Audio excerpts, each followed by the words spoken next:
Juan capítulo 7, versículo 32. Dice un dicho pero muy famoso: nadie sabe lo que tiene hasta que lo ve perdido. Creo que todos, de alguna manera u otra, nos podemos relacionar con él, ¿cierto? Algunos no hemos aprovechado lo que hemos tenido a nuestra disposición en su momento. Demasiado tarde nos damos cuenta de lo valioso que teníamos. Este dicho es tan famoso que existe hasta una canción cual coro principal dice estas mismas palabras: nadie sabe lo que tiene hasta que lo ve perdido. Y aunque esta canción secular habla de la pérdida de una persona, lo mismo es cierto cuando existe una oportunidad que no se aprovechó, como por ejemplo cuando escuchamos un buen consejo. Por ejemplo, como cuando escuchamos un mensaje. Como por ejemplo cuando escuchamos una predicación que habla acerca de Dios. Y esto es precisamente lo que está pasando en nuestro pasaje del día de hoy. Juan capítulo 7, versículo 32. Unos hombres que no habían aprovechado la oportunidad de haber escuchado las palabras eternas del Hijo de Dios. Y dice el versículo 32. Los fariseos oyeron a la gente que murmuraba de él estas cosas, y los principales sacerdotes y los fariseos enviaron alguaciles para que le prendiesen. Entonces Jesús dijo: todavía un poco de tiempo estaré con vosotros e iré al que me envió. Me buscaréis y no me hallaréis, y a donde yo estaré vosotros no podréis venir. Entonces los judíos dijeron entre sí: ¿a dónde se irá este que no le hallemos? ¿Se irá a los dispersos entre los griegos y enseñará a los griegos? ¿Qué significa esto que dijo: me buscaréis y no me hallaréis, y a donde yo estaré vosotros no podréis venir? Hablemos un poquito del trasfondo de nuestro pasaje. En esos momentos, el pueblo de Israel se encontraba celebrando la fiesta de los tabernáculos. La fiesta de los tabernáculos era una fiesta especial, era una fiesta solemne.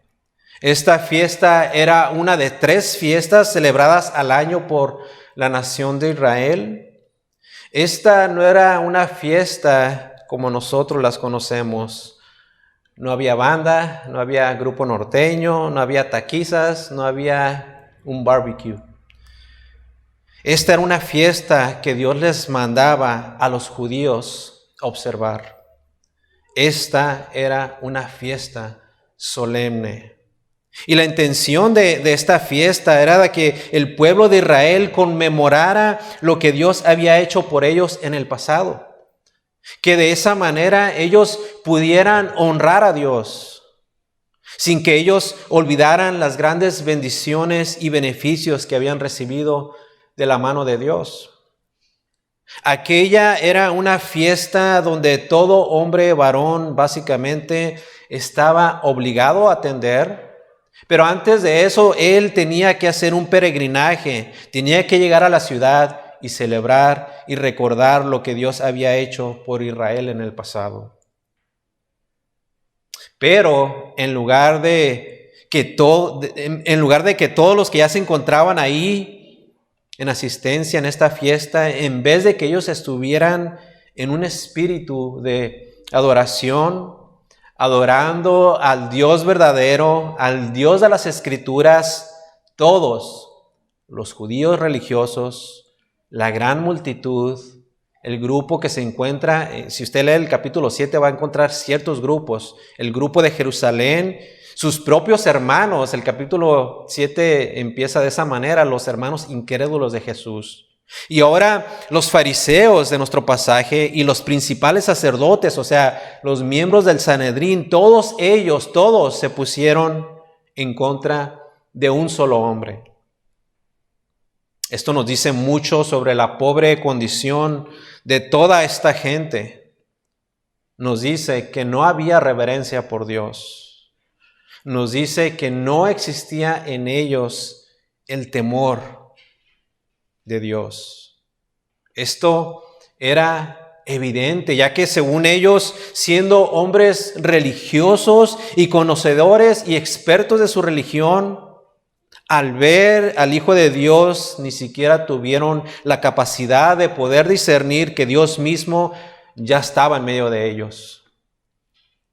Eso fue lo que el apóstol Juan escribió en el principio de este evangelio. Miren lo que dice el capítulo 1, versículo 14. Y aquel verbo, hablando de Cristo, fue hecho carne, y miren lo que dice, y habitó entre nosotros. Y vimos su gloria, gloria como del unigénito del Padre, lleno de gracia y de verdad. Toda esta gente tuvo a Jesús, el Dios encarnado, en medio de ellos, y la gran mayoría de ellos falló en reconocerle y en aceptarle. En vez de abrazarlo y besarlo, le sujetaron y le escupieron. Y usted se preguntaría, ¿cómo es esto posible? ¿Cómo es posible que gente tan mala haya hecho eso con Jesús, con mi Jesús? Creo que es válido ese sentimiento de indignación. Solamente el hecho de pensar que el Rey del universo fuera sometido a tanta burla y desprecio y humillación.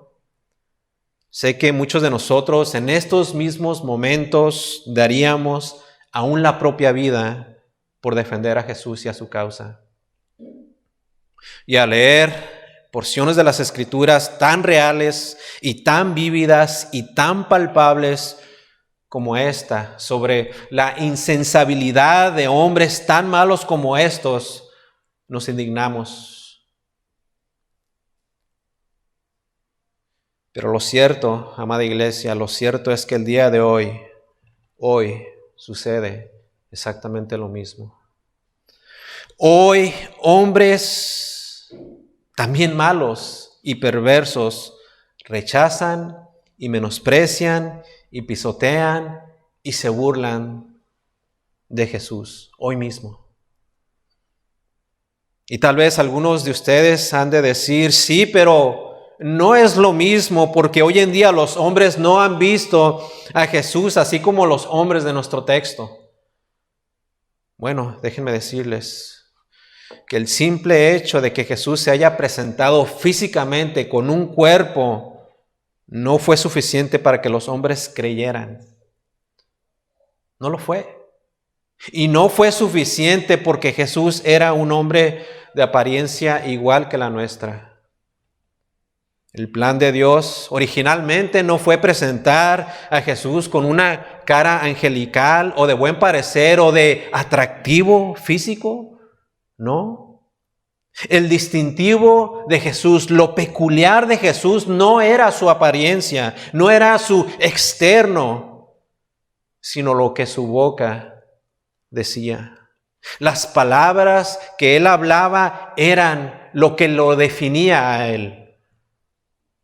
Un hombre justo que venía de parte de Dios. Un hombre que vino para dar a conocer el plan redentor de Dios, su Padre, a hombres pecadores. Pero como vamos a seguir viendo, muchos de estos hombres pecadores fallaron en captarlo así. Y mi oración es que a usted no le pase esto, que no le pase lo mismo de estos hombres, sino que al oír las palabras de Jesús, que al escuchar la voz de Dios, usted, por favor, no endurezca su corazón y se torne hacia Él. Que ese famoso dicho no se haga una realidad en nuestras vidas y que digamos, nadie sabe lo que tiene hasta que lo ve perdido. Por favor, que hoy tomemos el consejo de la palabra de Dios. Versículo 32.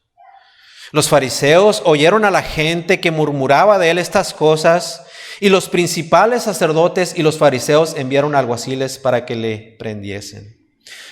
Como he mencionado, es un nuevo grupo de personas. En este 7º capítulo hemos encontrado a otros grupos que desde el comienzo rechazaron a Jesús. Vimos, si usted puede leer en su hogar, cuando esté ya en su habitación y tranquilamente puede leer el capítulo 7 y se va a dar cuenta que hay ciertos grupos que han rechazado a Jesús. Los judíos religiosos, la multitud, los de Jerusalén, sus propios hermanos, y ahora tenemos un nuevo grupo. Este nuevo grupo es el 5º grupo de personas en contra de Jesús. Este nuevo grupo es un grupo poderoso, el más poderoso de todos los demás. Podríamos decir, es el grupo elite, los miembros del Sanedrín. Miren lo que dice una vez más. Los fariseos oyeron a la gente que murmuraba de él estas cosas, y los principales sacerdotes y los fariseos enviaron alguaciles para que le prendiesen. Quiero enfocarme en este grupo, los principales sacerdotes y los fariseos. Estos hombres eran tan religiosos, pero eran también tan falsos.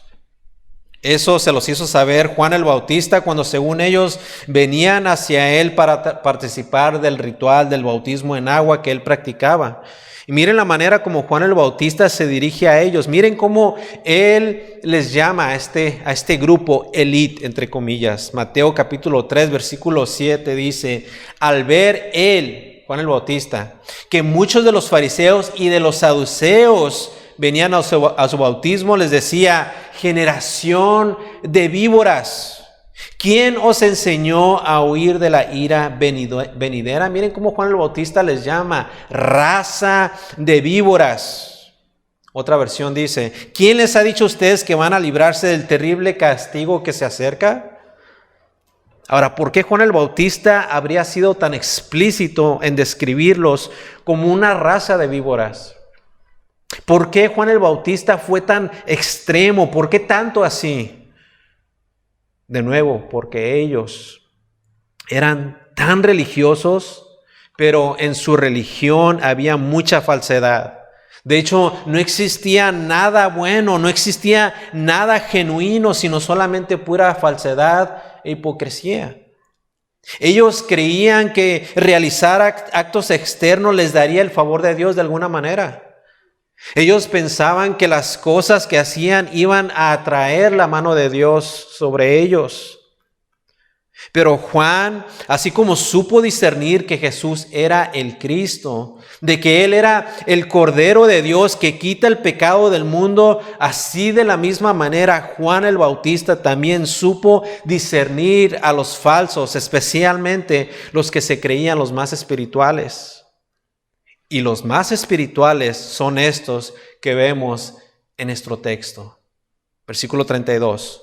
Los fariseos oyeron a la gente que murmuraba de él estas cosas, y los principales sacerdotes y los fariseos enviaron alguaciles para que le prendiesen. Básicamente, esto era de lo mejor que tenía Israel, los principales sacerdotes. ¿Quiénes eran ellos verdaderamente? Bueno, básicamente ellos eran saduceos y que habían sido también sumos sacerdotes y quienes eran también miembros de familias sacerdotales de renombre. Eran hombres de prestigio, de categoría, y ellos junto con los fariseos enviaron alguaciles para prender a Jesús. Ahora, ¿quiénes eran los alguaciles? Básicamente ellos eran guardias del templo. Eran como el grupo policíaco del templo, algo similar como los soldados del Vaticano, conocidos como la Guardia Suiza. Pero la diferencia aquí es que estos alguaciles de nuestro pasaje no eran contratados para esto, o sea, para ser guardias, no. Ellos eran hombres también religiosos y eran nada más y nada menos que un grupo formado de hombres levitas que estaban básicamente llamados para servir dentro del templo. Y ahora, como los fariseos habían visto lo que estaba sucediendo, de cómo Jesús estaba causando una conmoción entre todos y de cómo veían que las cosas se estaban poniendo difíciles y de cómo la gente estaba, de hecho, comenzando ya a considerar a decían ellos, impostor como el verdadero Mesías. Ellos entonces pensaron que ahora era necesario intervenir. Pensaban ellos que ya no debían esperar más. Ahora sí tenían que detener a Jesús a como fuera posible. Ya no iban a permitir que Él siguiera engañando al pueblo con tanta mentira. Y estos hombres estaban tan determinados a querer lograr callar a Jesús. Miren lo interesante de todo esto. Para empezar, los fariseos y los saduceos no eran amigos. Entre estos dos grupos élites no había amistad. De hecho, había mucha, pero mucha enemistad. Esa enemistad era tan grande que se odiaban los unos a los otros.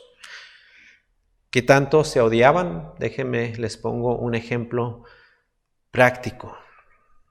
¿Ustedes piensan que los demócratas y los republicanos no se llevan bien?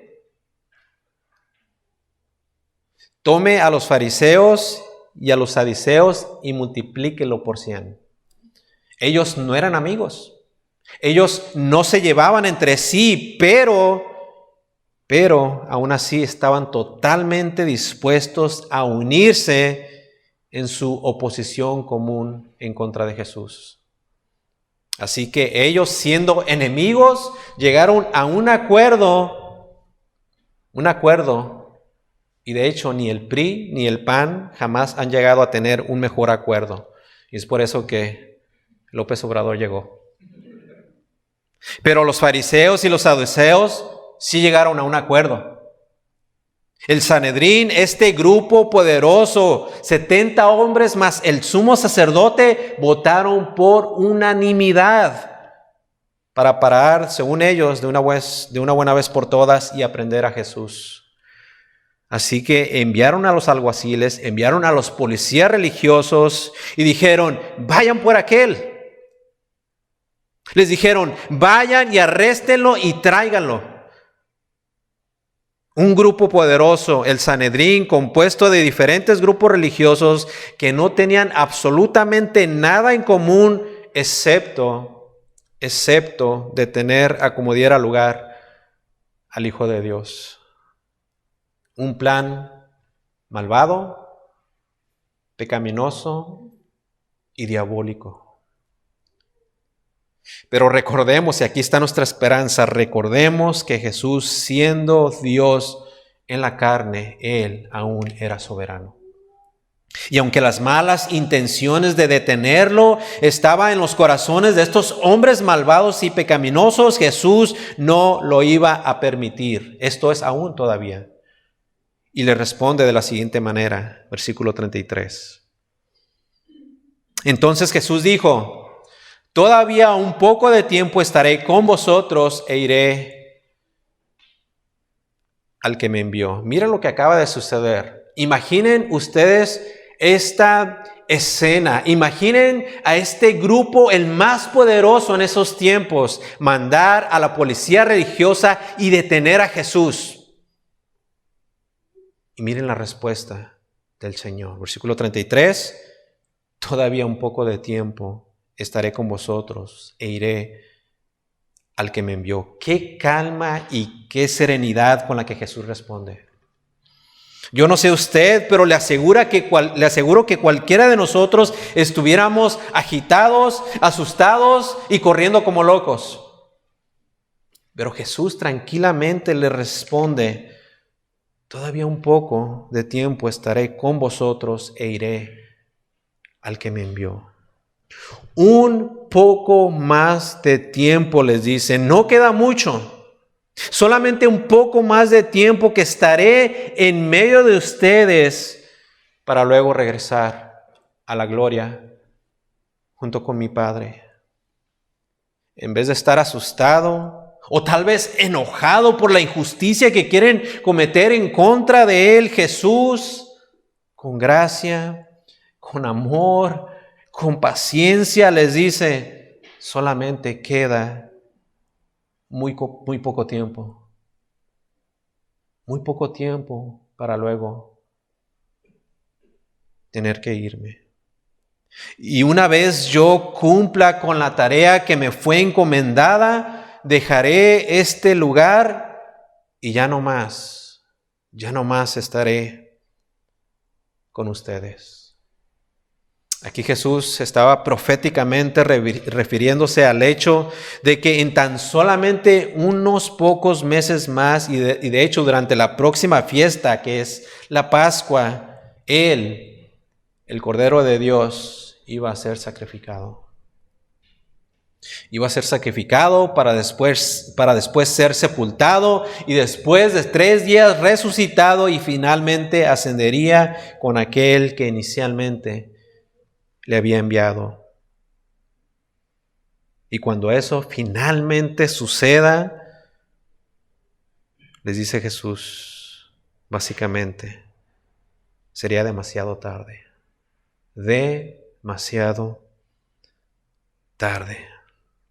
Así que Jesús a continuación les hace en amor y en gracia y en mucha paciencia una advertencia. Versículo 34. Y aquí está la advertencia. Me buscaréis y no me hallaréis, y a donde yo estaré, vosotros no podréis venir. O sea, todo aquel que me rechace, todo aquel que me ignore, habiendo escuchado claramente de mí, llegará el momento cuando será demasiado tarde. Vas a querer buscarme y vas a querer encontrarme, pero no me vas a hallar. No estaré. No me encontrarás, va a ser demasiado tarde. Y hacia donde yo voy, Jesús les dice, ustedes no van a poder venir. Yo estaré en el cielo, estaré con mi Padre en la gloria, pero tú por causa de tu rechazo morirás y morirás en tu pecado y no podrás venir conmigo.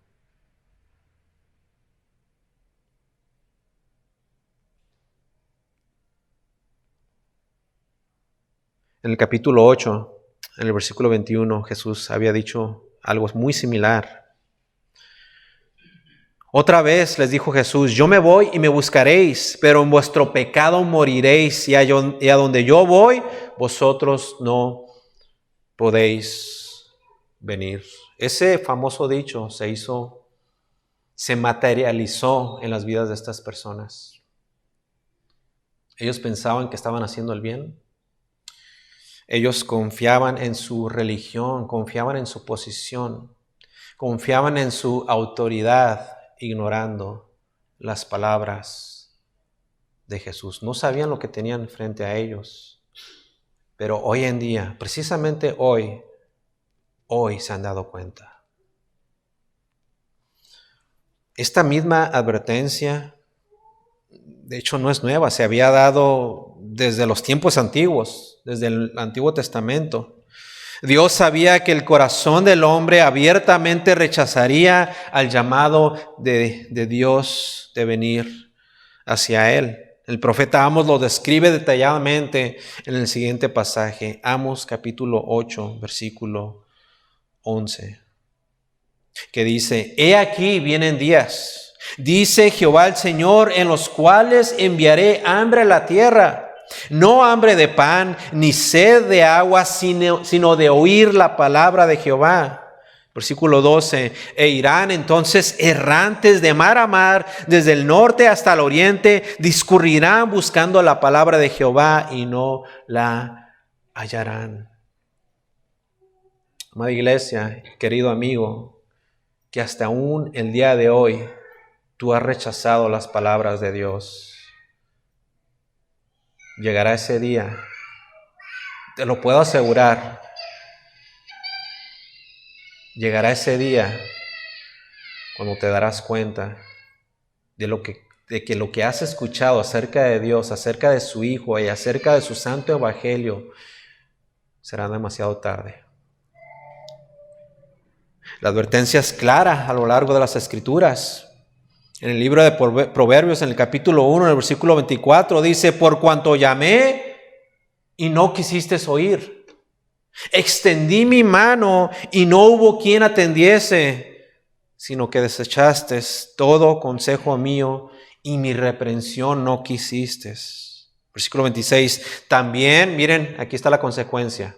También yo me reiré en vuestra calamidad y me burlaré cuando os viniere lo que teméis. Cuando viniere como una destrucción lo que teméis y vuestra calamidad llegaré como un torbellino. Cuando sobre vosotros viniere tribulación y angustia, versículo 28, entonces me llamarán y no responderé. Me buscarán de mañana y no me hallarán. Qué terrible darte cuenta de que Dios ya no está ahí. Una vez más, Juan capítulo 8, versículo 21, Jesús les dijo: yo me voy y me buscaréis, pero en vuestro pecado moriréis. A donde yo voy, vosotros no podréis venir. Los judíos ya habían visto y escuchado a Jesús. Y Jesús con gran amor les llamaba al arrepentimiento, a que dejaran su vida religiosa, a que dejaran de confiar en su propia justicia y que solamente y únicamente lo vieran a Él como su única salida, como su única esperanza. Pero lamentablemente ellos no lo aceptaron. Y Jesús lo sabía. Sabía que llegaría el momento en donde ellos, en su gran desesperación, iban a tratar de buscar la liberación de sus almas, que iban a ir desesperadamente a buscar un alivio, pero en vez de encontrarle, se encontrarían con un final aterrador, en donde sería demasiado tarde. Algo así como lo que le sucedió a Esaú, ¿recuerdan? Dice Hechos capítulo 12, versículo 16. Así como Esaú, que por una sola comida vendió su primogenitura, porque ya sabéis que aún después, deseando heredar la bendición, dice, fue desechado. Y no hubo oportunidad para el arrepentimiento, aunque la procuró con lágrimas. Y Jesús les advierte a este grupo poderoso, a este grupo élite en nuestro pasaje: voy al Padre, pero vosotros habéis rechazado al Padre al repudiarme a mí, por tanto no van a poder venir en donde yo estoy. O sea, Jesús les dice, no hay lugar en la presencia del Padre para los que no han querido aceptar al Hijo. Esto debió de haber causado gran temor y temblor en los judíos. Pensaríamos que ellos se alarmarían tal vez y dirían, no, yo no quiero morir y estar lejos de la presencia de Dios. Yo no quiero perecer y perderme de la bendición eterna. Pensaríamos que ellos tomarían en serio las palabras de Jesús, que tomarían su consejo, ese consejo eterno. Pensaríamos que aceptarían esta advertencia. Pero en realidad fue todo lo contrario. Todo lo contrario. Y de hecho, estos hombres comenzaron a ridiculizar al Señor. Versículo 35. Entonces los judíos dijeron entre sí: ¿a dónde se irá este que no le hallemos? Y miren cómo responden burlonamente: ¿se irán a los dispersos entre los griegos y enseñará a los griegos? Recuerden, los judíos odiaban a los griegos, a todos los gentiles. El resto de la humanidad no cabía entre ellos, entre su grupo, y burlonamente decía: ¿será que él se va a ir con ellos porque él sabe que nosotros no podemos ir para allá? ¿A dónde irá que no podamos encontrarlo? Por la reacción de estos judíos religiosos se ve claramente que no habían visto en las palabras de Jesús una revelación del temible y terrible estado de su gran pecado. El gran pecado que vela deliberadamente la verdad y la belleza y la majestad de Cristo Jesús. Y burlonamente estos hombres se preguntan: ¿a dónde se va a ir este? ¿A dónde va a ir que entonces no le encontremos? ¿Se va a ir entre los griegos y enseñará a los griegos? Creo que podríamos responder a estas preguntas cínicas con otra pregunta.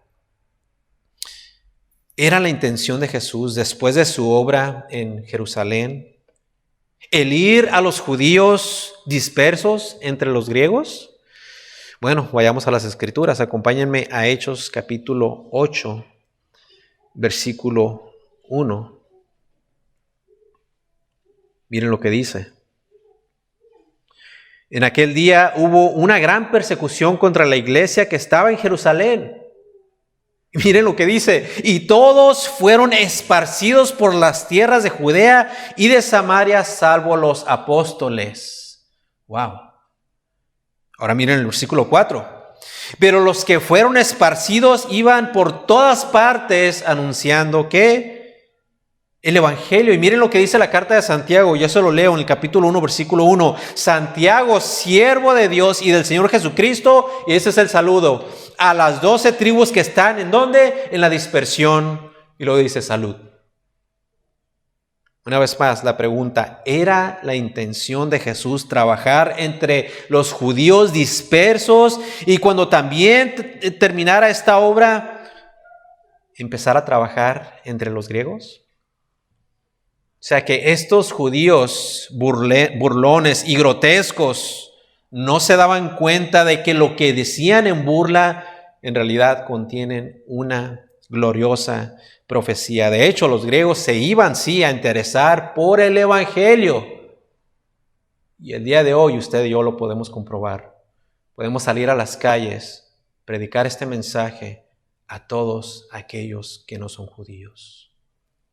Miren lo que dice Juan capítulo 12, versículo 20. Había ciertos griegos, no judíos, había ciertos griegos entre los que habían subido a adorar en la fiesta. O sea, en otras palabras, estas buenas noticias acerca de Jesús se iban a extender por toda la tierra y entonces se iba a establecer el reino de Dios. Pero esto no lo sabían los judíos religiosos. Miren lo que dice el pastor John MacArthur.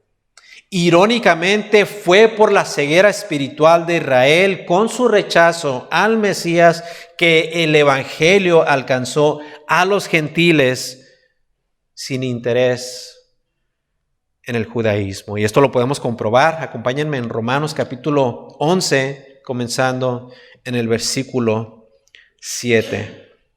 Romanos capítulo 11, versículo 7. ¿Qué pues? Lo que buscaba Israel no lo ha alcanzado, pero los judíos sí lo han alcanzado. Pero los escogidos sí lo han alcanzado y los demás fueron endurecidos. Versículo 8. Como está escrito, Dios les dio espíritu de estupor, ojos con que no vean y oídos con que no oigan hasta el día de hoy. Versículo 9. Y David dice: se ha vuelto su convite en trampa y en red, en tropezadero y en retribución. Sean oscurecidos sus ojos para que no vean y agóbiales la espalda para siempre. La salvación miren cómo dice el versículo 11. Digo pues, ¿han tropezado los de Israel para que cayesen? Y la respuesta es, en ninguna manera, pero por su transgresión vino la salvación. ¿A quiénes? A los gentiles, para provocarles a los judíos a celos. Estos judíos, en su ignorancia espiritual, no tenían la mínima idea del alcance que Jesús iba a tener, aún en aquellos que antes no eran parte de su pueblo.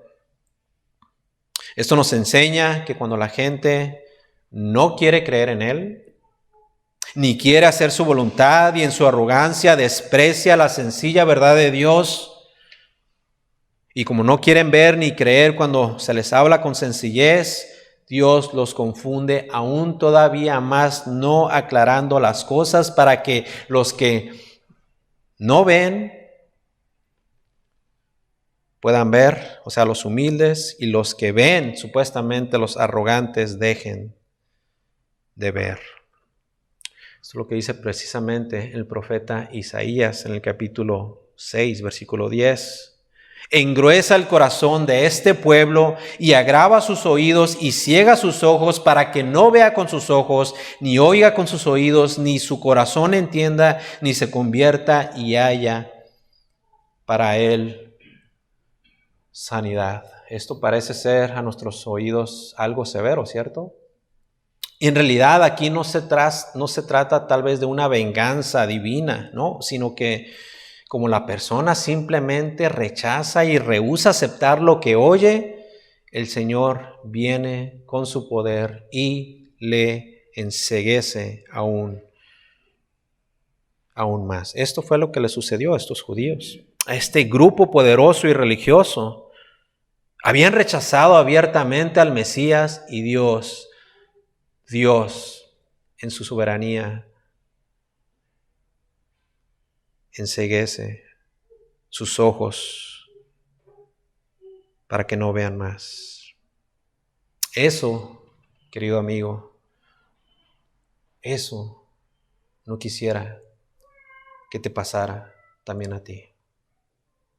Si es que tú aún no has creído en Cristo Jesús como el Señor, si tú hasta el día de hoy no has doblado tus rodillas y no has dejado ese orgullo espiritual pensando que tal vez no necesitas a Dios ni a su Hijo Jesucristo, o pensando que sí, tal vez vas a venir algún día, y bajo tus propios términos, yo te quisiera invitar a que reconsideres tu postura.